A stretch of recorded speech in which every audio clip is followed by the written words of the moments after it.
doing something. Yeah. Forward button here.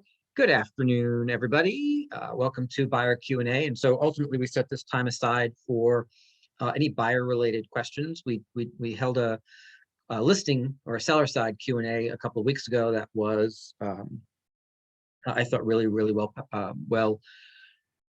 powerful in terms of the questions and the answers that we were able to provide, and challenges that we were able to kind of work through and mastermind around. So we decided to host one on the buyer side, just in case you had any issues that you wanted to address. And so really the time is yours, with any specific questions on the buy side, wherever they may exist. If you've got specific challenges that you wanted to kind of work through as well, we're here for that. So who wants to get started?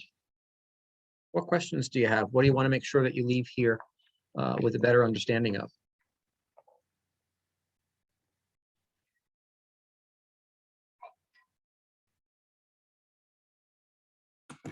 Well, this might be a short session. Go ahead, Karen.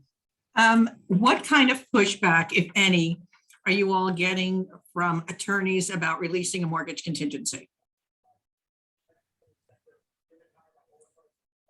Because I get that question asked of me all the time, can I release it? And I always know that attorneys tend not to, tend to change that in the contract, or at least they used to. And I don't know what they're doing today about it.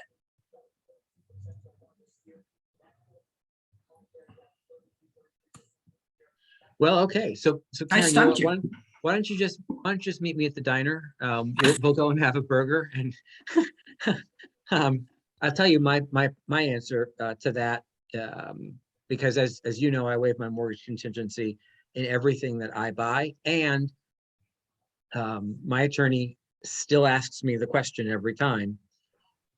I see that there's no mortgage contingency. Are you sure? Like, are you sure that's the path you want to go down? Right. And I am sure, and I am sure, and I am sure, but she asks me every single time. And I would, so minimally, I think that when buyers are waiving those contingencies, their attorneys are minimally asking the questions. I'm not sure if they're pushing for the answer to be different. So, sometimes that in and of itself, right? If the attorney decides, hey, you know what, you really shouldn't waive that, let's add that back in. We had a scenario a couple of weeks ago where that alone, it was an appraisal contingency inside of the mortgage contingency, right? The second that the buyer came back after being accepted by the seller, the buyer came back and said, yeah, no, we actually do need to have an appraisal contingency in there. The seller said, okay, thanks. You don't have the house anymore. We're going to the next person. Right, and rescinded the acceptance to move it forward with somebody who didn't have that contingency. So I have seen recently that when you start to tinker in the back end, the sellers, they have enough choices that they'll say either keep it or we're done.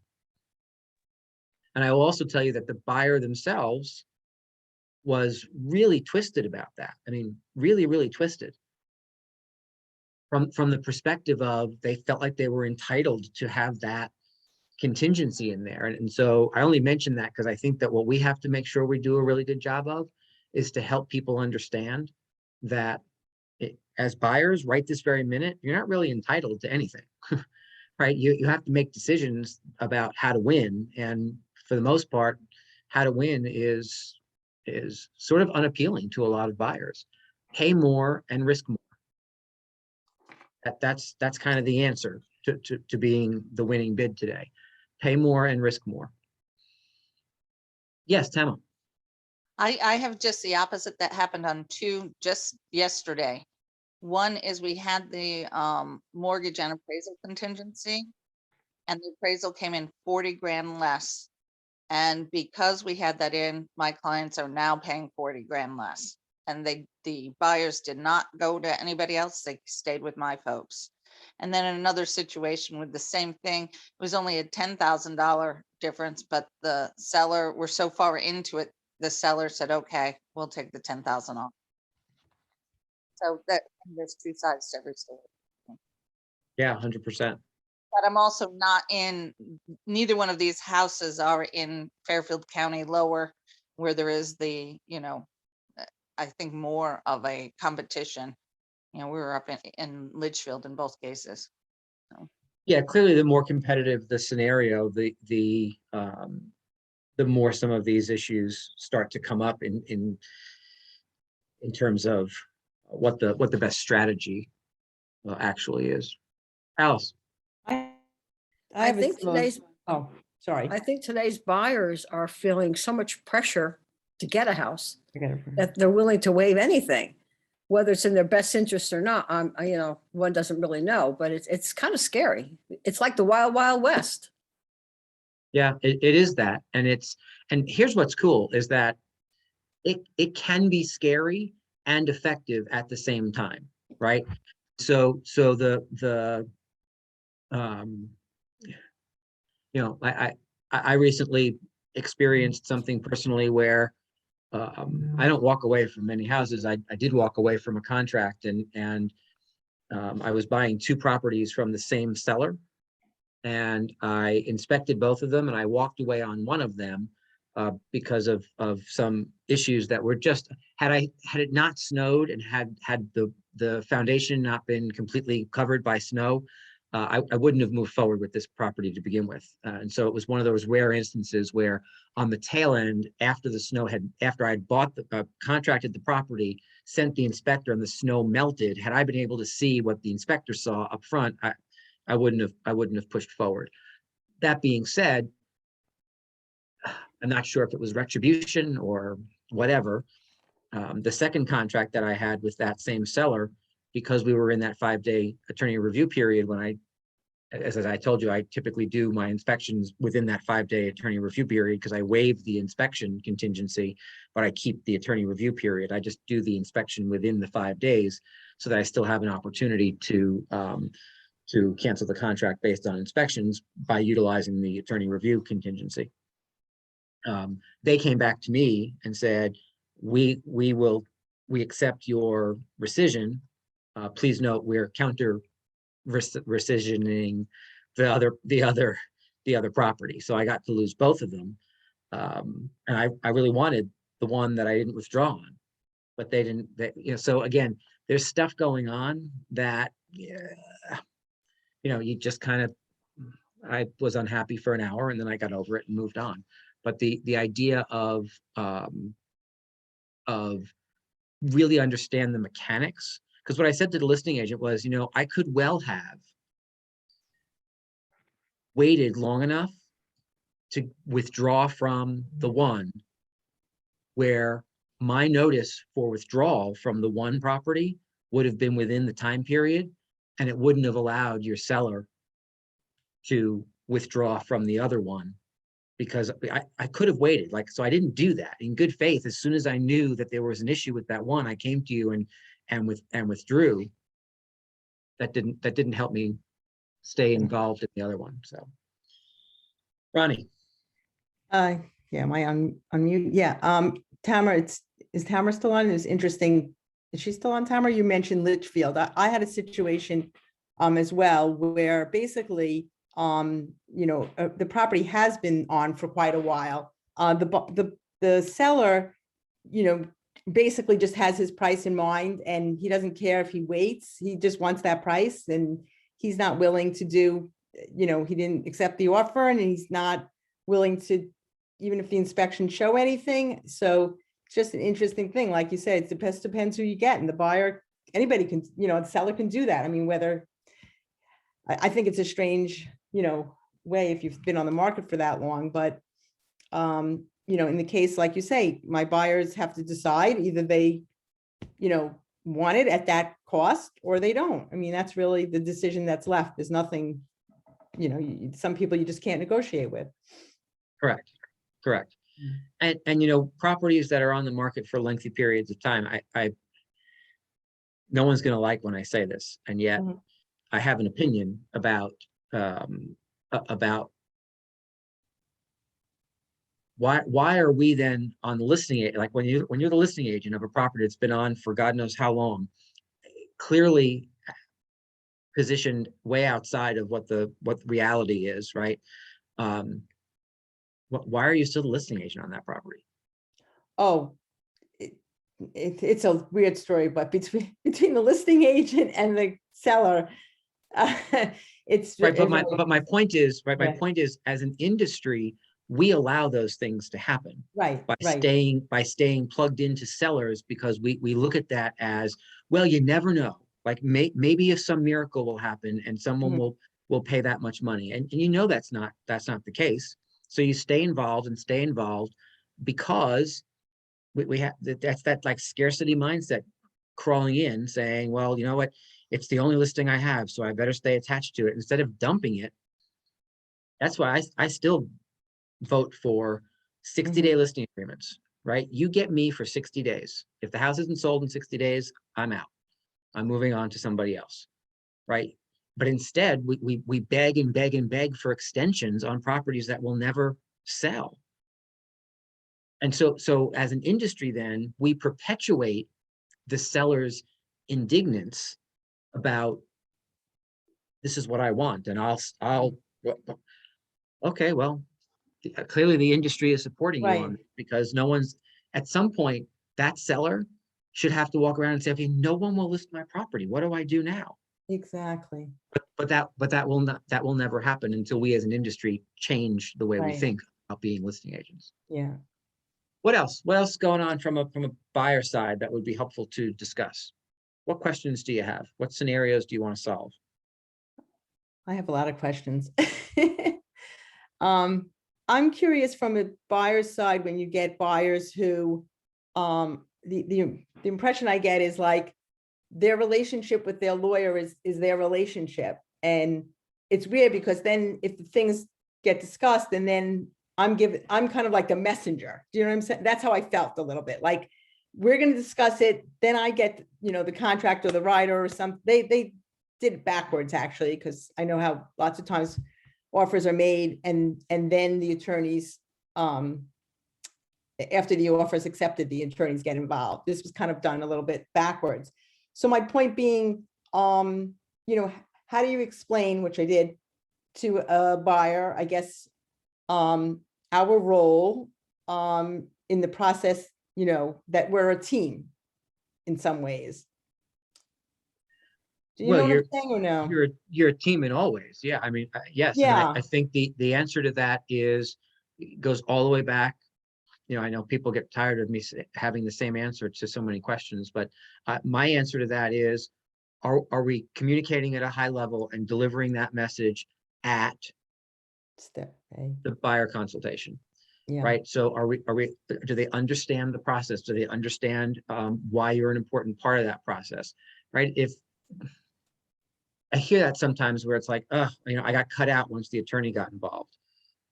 Well, my version of that, which again, I'm sorry for being direct around it, is no, you allowed yourself to get cut out. Right. And so having a conversation, I've already in my career had conversations with both buyer and attorney when that happens, to say, hey guys, just so we're clear, right? The way we get to a closing at this point is to make sure that the entire team is constantly kept in the loop, and as an important part of that team. I would expect that I get copied on emails, not kind of sent them forwarded as an afterthought. Right, you have to sometimes insert yourself in that, but to me, that's all a conversation that gets done in the consultation to say, here's how we work through this partnership, right? So that when we get to that point, if there is an existing relationship, because oftentimes what Ronnie's talking about sometimes pops up when the attorney and the buyer have a pre-existing relationship, and you didn't have a relationship with either one of them, right? So all of a sudden you're like the third wheel. Right, it's like the third person on a date. It's like, well, like, what do I do? Right, what am I here to do? How's your salmon? Right. Yeah. So it's just a matter of building it up front. Yeah, and some people, that's the case. Some people you can't, you can communicate, and their personalities are still their personalities. So I'll give you even an instance in this case. So they didn't accept their offer, and I basically laid out the choices that we have. I mean, obviously it's not being flexible, obviously if they wanted to, I would be more than happy to, if that's what they decide, that they want to still try and present a different number. But so the communication I'm getting more is that they need to speak with their lawyer. Now, to me, you know, pricing is our job. Like, what is a lawyer? You know what I'm saying? Like, I don't understand No, like what the lawyer's role would be in determining that. Yeah, I think, Alice, go ahead and then I'll answer that. Mhm, Well, I was just going to say, I always tell my clients, I am the kingpin. mhm. I rule, I have to know everything that's going on between the lawyer, the client, and everybody else. I reiterate that many, many, many times with my clients because they sometimes forget that somebody has to be in charge, and I tell them it's me. Yeah, so just from square one, right, Alice? Exactly, exactly. You know what it is in this case, which is interesting, and I, again, if it helps, if it doesn't help people, then tell me, be quiet. But there's just again, I'm, you know, very vocal on that and very communicative with people in general. There's just, it's almost like it's a feeling of as if they're dealing with, you know, their financial advisor on, you know, their wealth, which they are, but it's just that it's like a mentality of we're not involved, like that part we shouldn't be involved in. It's just a strange thing. I kind of. Yeah, so here's what I would say. I would say, don't obsess over Oh, one, right? Okay. Because in the course of your career, you're going to have one of just about everything. And you Right. probably have two or three of just about everything, right? And what you're describing is not the norm. If you start to find it is the norm, right? My only advice then is make sure that you're looking in the mirror.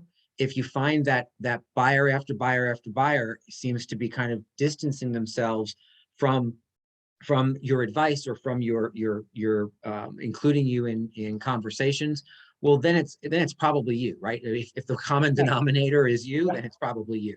And Right. so, and yet in with one instance, it's probably not you, it's Yeah. probably them.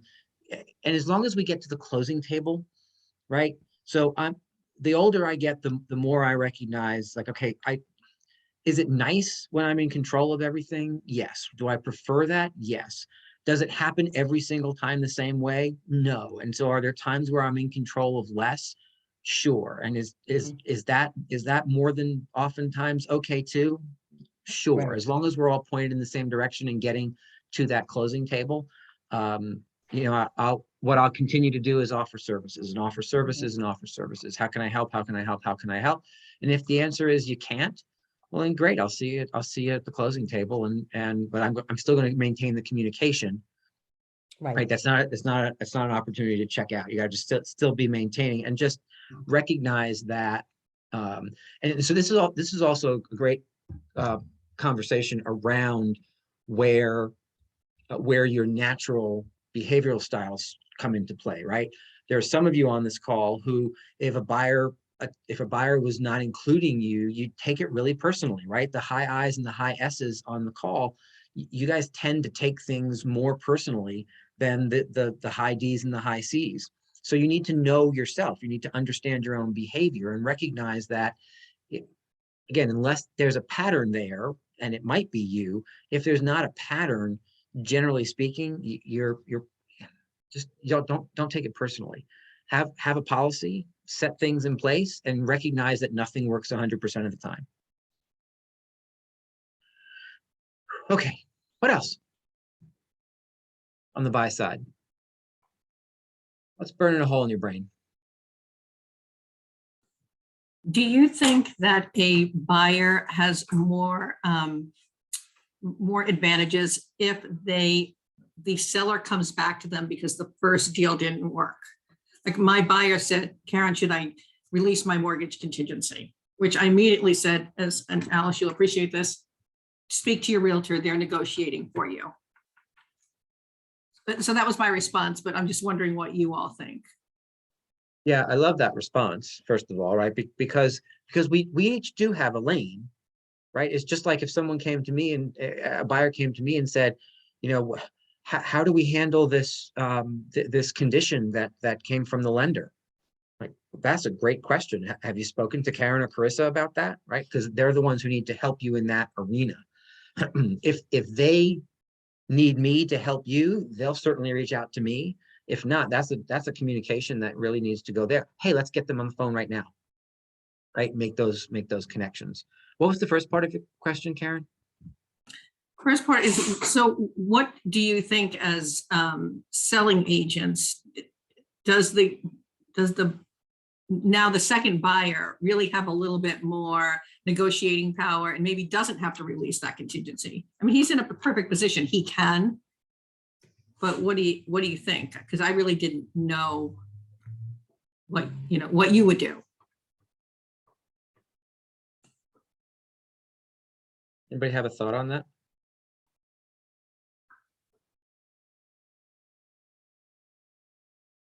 Well, I'll give you my answer. My answer is it depends, right? I always like to know how many offers were on the table. And if I'm one of two and we didn't get the clients didn't get the property, and then they come back to us because we are now the second offer, and there's nobody else on the table, well, then I may flex my muscles a little bit more, right? I don't know that I would flex my muscles a whole lot more, because the overall guidance here is going to be month supply of inventory. And so when we're still so tight on inventory, sellers can make a decision. I've watched it happen a couple of times in the last 12 months. Sellers can make a decision that instead of going back to any of the other offers, they're literally going to put the property back on the market and start again. So it's like they got 7 offers, they chose one, right? Instead of going back to the other 6, when number 1 fell apart for whatever reason, they popped it back on the market as active and said, okay, everyone start all over again. We're gonna, right? They wanted the war instead of going to number 2. Do they have a right to do that as sellers? Sure. So I think that knowing where you stood, knowing what the demand was for the house is always important, and recognizing that month supply of inventory is still driving us as buyers agents to make decisions driving buyers to make decisions that. So my quick answer, Karen, is I don't know that I would be too quick to flex my muscles a little bit more if I was in second position and now I was in first, because it's just as likely that you'll find yourself out and the third position becomes the pole position instead of them saying, yeah, that's fine, we'll work with you, because we certainly don't want to lose another one, right? Well, if they have a whole bunch more, sellers typically are okay losing whatever they need to lose to get what they want. So I would just be cautious around it. That's my answer. Raquel. Hey there. So I've got 2 questions, I guess. I have a listing that I received multiple offers on, and one of them was an offer with an appraisal, waiving the, what was it? An appraisal gap of 25,000. So anyway, they were the highest offer, and then they came in as well with that 25,000 appraisal gap. So how does that work? I guess like whatever the appraisal comes in, the difference, I get that, but are people, this is the first time I'm kind of experiencing this. Is this now becoming common with buyers? Is everybody else, noticing this? And then my other question is about bridge loans for buyers who have to sell something in order to purchase. Like, how does a bridge loan work? Yeah, great question. Yeah. So Karen, we're clearly going to come to you for the bridge loan, but I think I'm going to come to you for the first piece of that too, because you see a lot of contracts, right? Perhaps even more than the rest of us. And so, are you seeing the appraisal gap strategy being employed in a lot of contracts that are coming your way? I am. I'm seeing more of them, and I think it's a great idea because it limits the sellers. The buyers, some of them have a budget that they have to keep within, and they're willing to spend more, but they don't have any more than X. So that protects them. But I'm seeing it more and more, for sure. And can you just explain quickly for those who have never heard of it, how does it sound? What does it look like? That means, say the house is on for 500,000 and the appraisal comes back at 475. Well, the buyer now has agreed to a $25,000 gap between what the appraisal came in for and what that sales price is, and they will cover that. If it came in at 450 and now it's a $50,000 gap, well, that's their way out because some of them don't have 50,000. Right. So it's a matter of, it's just a way to help the buyers have instead of waiving the appraisal contingency altogether, it's kind of a middle ground, right? It's saying to the seller, look, we're a little bit afraid about the appraisals, but we're not 100% afraid. So we're not going to just waive it. We'll work within $25,000, right? And it does help the buyers kind of budget based on the available cash that they have. And I also think that not as many realtors are using it. I mean, I'm seeing it more and more, but I think it's a creative way of protecting the buyer, but also making your offer stand out a little bit, at least in my opinion. Can I just add to that? So yeah, like, everyone thinks, well, you have to have 20% down or you have to have all this cash. And, these people are using this appraisal gap waiver but they're not coming in with a huge down payment. So, but they came in up with a higher price. So it was interesting how they use that. And my other question to you, Karen, would be like, are you still seeing things appraise or appraisals or not? I mean, because I think I marketed I think I priced it well, but I'm just nervous. I'm nervous now. Well, I'll say two things about that. One, since they put a lower down payment, they might be anticipating the gap and want the money instead of for down payment to bridge that gap. So I think that was really smart. Yeah. And they can always change that down payment as long as it's more once the transaction is accepted. Once the offer is accepted and the appraisal gets done, then they can change that down payment any way they want to, as long as it's not lower, that they didn't misrepresent what they're offering. So I thought that was smart. I have seen in the past, and Rick, you can attest to this, that some appraisals are coming in lower. Some of them are coming in higher. Some of them are coming right on. Remember, an appraisal is a look back on where the market has been. Yeah. So Yeah. I've seen, it depends on the price point and what the activity is in that particular segment. Okay. All right. And then what about bridge loans? Because I keep, that I feel like that I'm going to have some knowledge on that. We don't have bridge loans in the typical way that you used to see it. Oh God, 15 years ago, I think it is now. But if you are anticipating buying something and you do need money, you can get it in a few ways. You can get the money for down payment as a gift. You can take a loan from your retirement account because you're going to pay it back. You can take a money from your investments, take a margin type loan. You can also get a home equity line of credit if you do it well in advance of, and you don't tell the lender that you're getting the home equity line of credit, hey, listen, I want to sell, because they don't want to hear that. They want to know that the loan is going to perform and continue on. So when you get it, at least that's your intention. So instead of the bridge loan of yesteryear, you're really seeing kind of the how do we find where the money is, Exactly. utilize it now, and then pay it back after everything closes.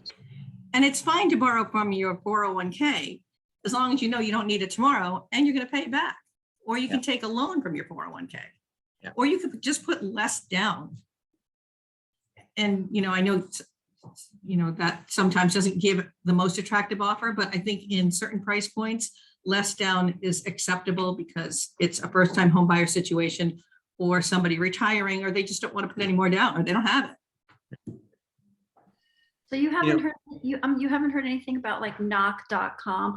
I followed these other like blogs and, real estate agent, like Facebook pages, and people have mentioned these kind of like loans to bridge the gap. And I guess I use bridge loans because I just remember from back in the day, but like one of them specifically mentioned knock.com.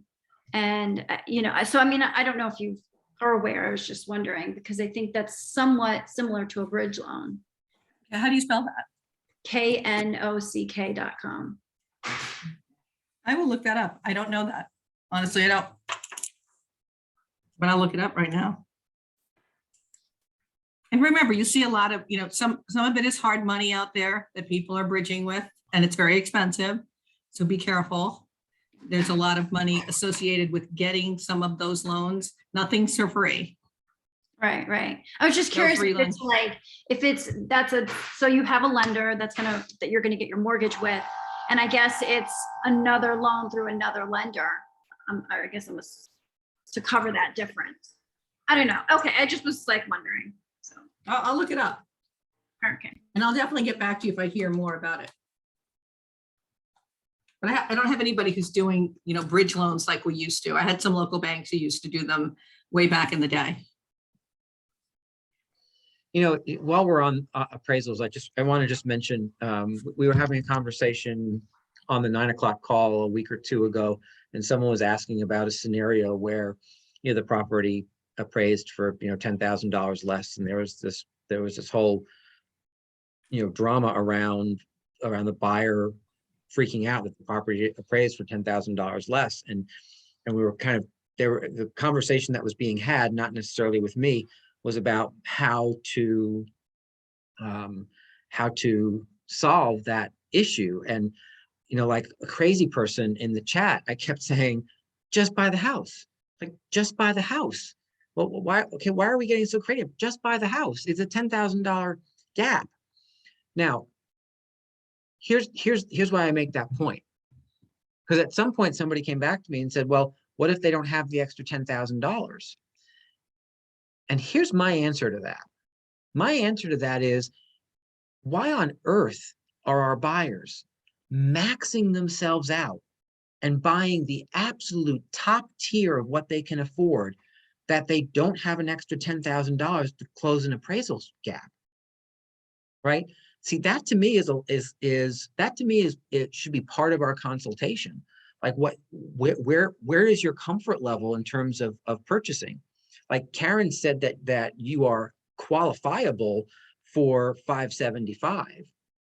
I'm curious, what does that look like? First of all, we have to back it down, knowing that we're going to have to go over asking to win properties, right? So we're not looking at properties between 550 and 600 because that you can't afford to overbid on those. So now we're taking a chunk down to begin with.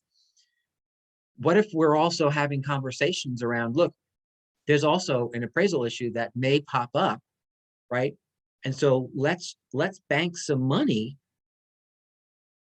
going in so that if the appraisal issue pops up, you're not up against it. Well, what does that mean, Rick? Well, it means that we should be shopping in the $500,000 range so that when you start to overbid the property and you get a yes at 545, you still have some money left over just in case the property doesn't appraise for more than 525, because then you still get what you want. The fact that that so many people are pushing all their chips into the middle of the table to buy a house, I just think it's a bad financial decision. And what we're finding is it's not helping people actually stay the winner. It's helping them be the winner, but it's not helping them stay the winner if some of these issues come on the back end. So what if we just consulted our buyers from the perspective of, look, here are the monies that you'll need. Do you have an extra $10,000 or $20,000 over here, over and above the down payment, right? Or maybe maybe what Karen said before, based on Raquel's situation, is part of the strategy now. You just kind of put less down so that you can make sure that you have it over here to bring up later on. It's not a matter of how much money you have, it's how you use the money that you have at your disposal. right? And you have to help your buyers strategically use what they have at their disposal, even if that means they're buying a little less than what they can quote unquote afford. I think that has to become part of our conversation in order to really help buyers help themselves. Or else we get put in these positions where, oh my goodness, it was $9,000 and they had to walk away from the house. Really? Are you sure? Right? Why didn't you? My question is, why didn't you have an extra $9,000? And I don't say that from a place of entitlement. I say that from a place of good financial planning. Right? What if we helped people plan better so they had extra to handle some of the issues that might come up? I Ronnie. tell people that all the time. Sorry. I mean, Yeah. Right, because it's smart, right? It's smart. If you can afford 600, buy at 500. Yeah. If only the world would listen to you, they wouldn't have had a lot of problems that they do. But no, my question is going back to as far as appraisal.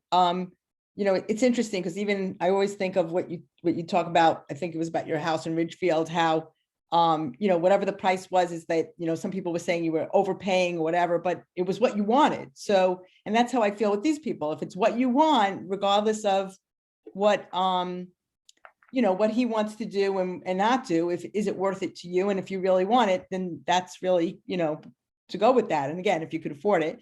But my other question about appraisal is, so if somebody if they're a cash buyer, and part of the concern might be like, is it worth it? And he was looking at the tax appraisal, which happens to be in this case not far off from the asking price, which usually is not the case at all, and has really little to do with the actual fair market value now. Would you suggest doing an appraisal, or would that be, or are you saying that things are like, I almost want him to feel confident that the value of this home, is there, but would an appraisal help in that situation or not? It's like, rock, paper, scissors. It's hard to know, right? The Right. appraisal could, when you do what I would say is, you should do the work. You should do the work on the, for the buyer to say, here, if I were purchasing this home, here are the best 3 sold comps that I would use to Yeah. determine market value. Know that people are bidding up houses nowadays, so you may have to add 3% or 5% or 8% or whatever, depending on the market and the price point. But I would objectively do the work for the buyers, because here's the thing. That story that you just kind of half retold of me buying the house that I still live in, I bought it 10% or 12% over the fair market value. I still live there 19 years later. So who cares? And you're right. I wanted to buy the house. So help people get what they want. I'm not sure that them doing an appraisal up front, depending on the scenario. If you do the math and say, I think this is going to work, and here are the 3 reasons why, right? Those 3 best sold comps, then it might be a strategy to help them get in the house, or at least feel better about making the offer. Yeah, this is a unique, so it's hard to, the comps are hard to come by. Yeah. So here's my experience. There's nothing really unique. So I get what you're saying, and yet just be careful that word doesn't stop the thinking process. No, yeah, and when I say that, I mean, it's a lake property, but there's a lot of details, but a lot of other things, but there are comps, and it may not be that lake, but that was my point. It's a lake next door. So, there are comps. So Yeah. So go there instead of. That's what I did. hard. That's what I did. Yeah.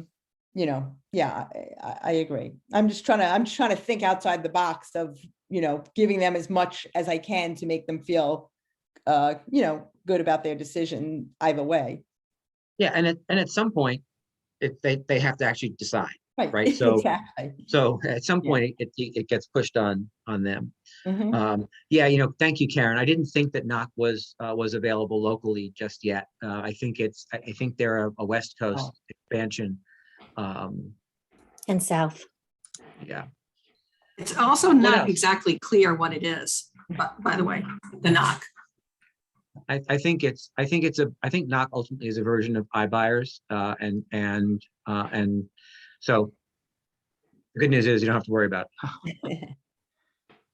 What else? What other issues can we address that would be helpful to you?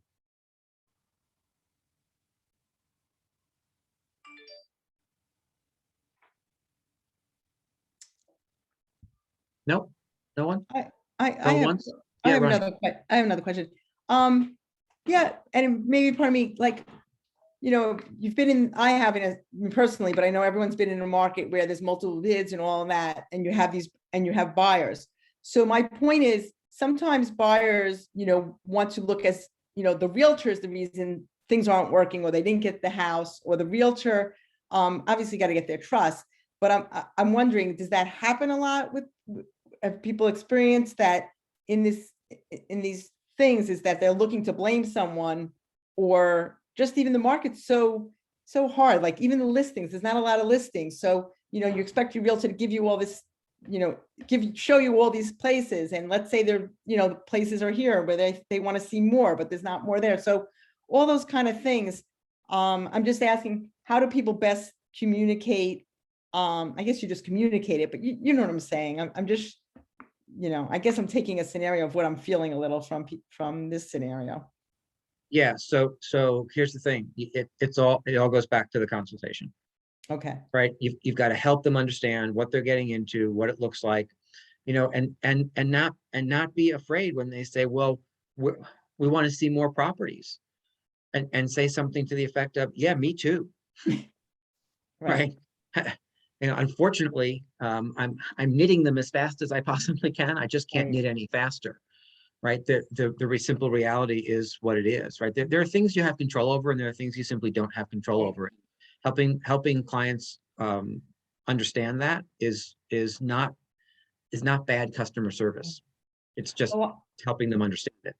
I have actually another question from that. So in my case here, I'm reaching out to some listing agents that I know, people have listed homes in these areas, or have the market, I should say.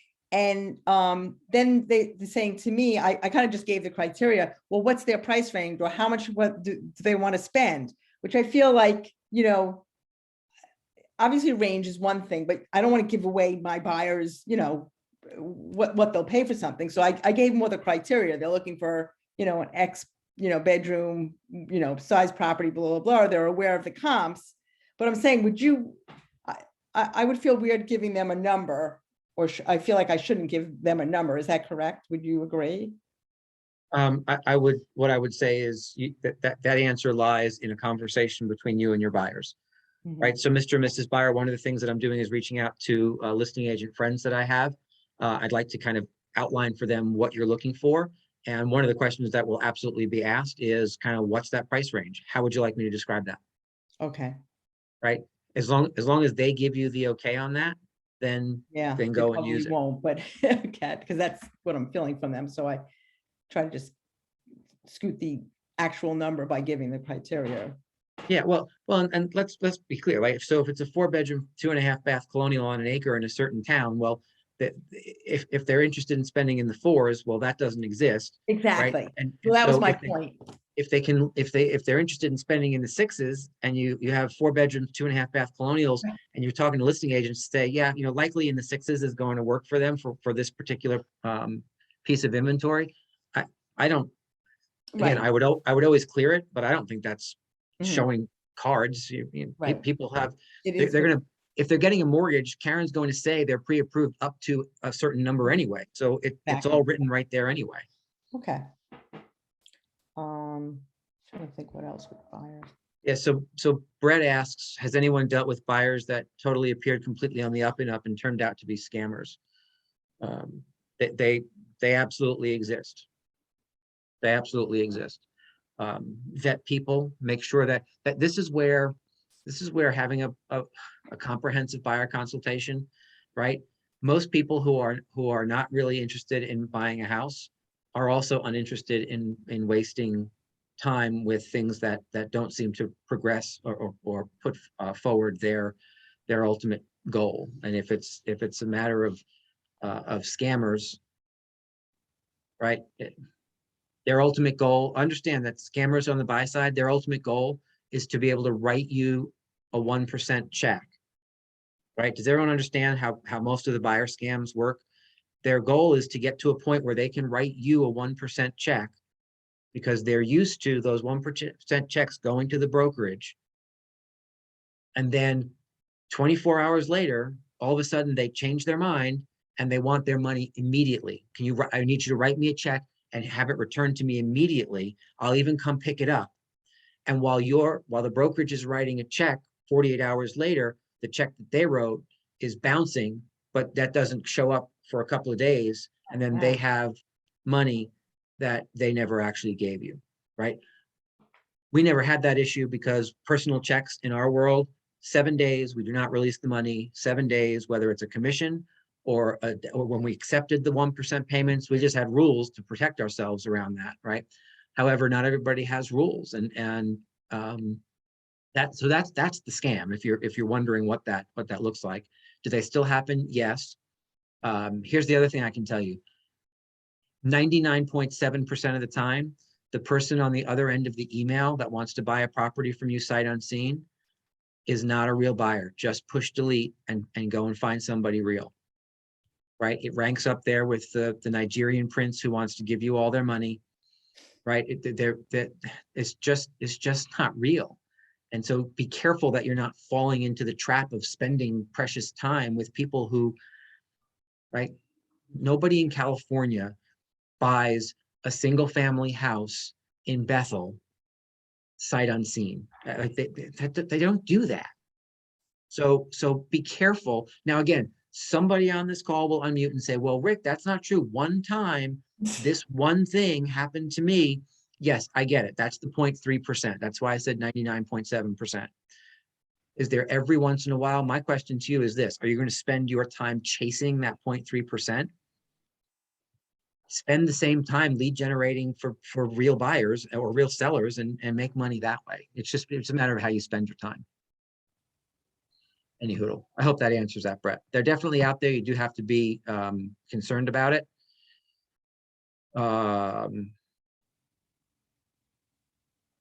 Yeah, and here's the other thing that definitely exists: crazy people. Crazy people definitely exist, right? And so, you know, sometimes you end up with crazy. You can't filter out the crazy oftentimes. Sorry, Raquel, go ahead. So I know a lot of when I get on these calls or when I'm on these like different forums, I'm always like, what is working? What is working? Like, I know there's a ton of buyers and I know there's low inventory, but how are people succeeding? How are buyers agents succeeding with offers? And when I hear something different, I write it down. And I just keep like a sheet of things of like that how certain deals are being made, you know, what's making buyers stand out. So when I, you know, work with my buyers, I'm constantly going over these different scenarios that can, you know, we could propose when we put an offer in. And it's helpful because it, like, the buyers think you're amazing. They're like, wow, she's so creative and she really knows her stuff. And which, you know, I'd like to think that I do, but it gives them a sense like they have some control, and it builds a good rapport. Because, you know, buyers, like, they keep missing out deals, and then there's low inventory and you're not really like spending time with them. Yeah, you may be on the call with them, but like, I feel like physical presence is a big thing, and you're connecting. And if you don't have a lot of houses to see, you kind of lose that momentum, that feeling, that connection. And so, you know, you want to keep that connection going, and you just want them, you know, you have to make it realistic too. And I don't know, whenever I'm on these forums, I write all these things down so that I can present it to them and remind them of all the things that we can do. And then I also, you know, I'm realistic with them. I'm like, you can't search for a house and think you're going to get something in 3 months. Like, I feel like you need 6 months, because usually with first time buyers, they're going to put an offer in and they're probably going to come in under on the first offer because they're not going to believe that there's real competition and that people are paying, asking or over asking. And 9 times out of 10, they're going to miss that, you know, that first house, and they got to feel that crush that like, oh, I missed out on this house that I really liked. And then maybe the next time they see something, they'll listen to you and they'll, you know, put in a strong offer and they'll try one of, you know, the creative suggestions that, you know, that are that's working out there. So it's like, it's giving all this information to them and also keeping the positive, just staying positive with them. Like, you're going to find something, it wasn't meant to be, you know, you got to stick with it. And, you know, you have to give yourself some time and just kind of like, you know, whatever you lose out on, something better is going to come along the line. And it sounds kind of corny, but I find that it works really well. That like, you don't get down and out. And I know that they're feeling bad because they did fall in love with the house, but you know, something better is coming down the line and you just got to hold on. And it's worked. I've kept a lot of buyers, and I've have a bunch of buyers that are holding on for a long time, you know, because of that. Keeping people positive and forward facing, and offering them, you know, light at the end of the tunnel, and hope that the next one's going to be the winner. All crazy important, right? All crazy important, and utilizing as many strategies as possible to get them the win as early as possible, right? And when they don't have to get the win, just making it part of the process, right? I would ask the question, you know what? So here's what came back. Here's the you know, I know that's disappointing. What did you learn from this one? Let's talk about what did we learn, right? And walk them through that process. Ask them the question, because if they didn't learn anything, they won't change their strategy the next time, right? So what did you learn? What do you think we could have done differently on this one that might have had us come out on top, right? Are you guys asking the questions of the listing agents when you're not the winner, what the details were, right? What did they say yes to? How was it different? Was it money? Was it terms? If it was money, how much money, right? You may not get answers to all those questions. I wouldn't give you those answers until after the closing. However, sometimes people are more willing to give those answers, and that's just more information for your buyers. So I would ask it every time, just in case you get somebody who's willing to give it to you, right? So then you can go back and help them understand. Yeah, you know what? You went $10,000 over asking. The only information I got back was somebody decided to go even higher, right? Your terms were all very favorable. Someone just decided to outbid even the $10,000 over asking price. But then at least they know that the next time their terms were kind of cool, and yet it was a what am I willing to pay issue. So that next time maybe they say, well, maybe I'm willing to pay a little bit more on that, right? Knowing that each scenario is different, and yet, Alice. I'm working with a buyer who's coming from Chappaqua. And one of her big things is the distance to the train station and how long the ride is to New York. In addition to no wetlands, no water on the property, no this. So, and she's saying, I hope I'm not going to be homeless because her house is sold. So I find myself scouring the MLS looking for things so I could think out of the box for houses for her that might be appealing, even though they're not in her necessarily search criteria. So I'm finding that a real challenge for these buyers. And slowly we're creeping up our search criteria. We started at $1.2 million, then we went to $1.5 million. Now we're at $1.8 million. And really, when you jump from those numbers, you don't get much increase. No. Especially when you have so much criteria that you can't look at. Yeah. Well, and here I got this earlier today from one of your colleagues. It's a golden letter buyer letter. Right. And so one of your colleagues is sending out she has a buyer who's looking in a certain area or a certain neighborhood. Right. And so these letters are going out to everyone in the neighborhood. So from that perspective, Alice, you can kind of, all right, well, what are the neighborhoods that are close to the train and don't have any wetlands and whatnot? Maybe I could send some letters to those homeowners to say, hey, I have a client who is looking to live right where you are. Here are the criteria, you know, please reach out to me and let me know if you or any of your neighbors may be thinking about taking advantage of the, you know, the crazy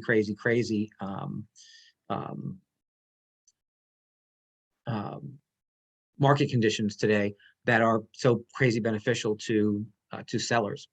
At any rate, so that kind of understanding, so that not only are we looking on the MLS, because that becomes more and more of a challenge, but we're also looking off the MLS to see what else we can find.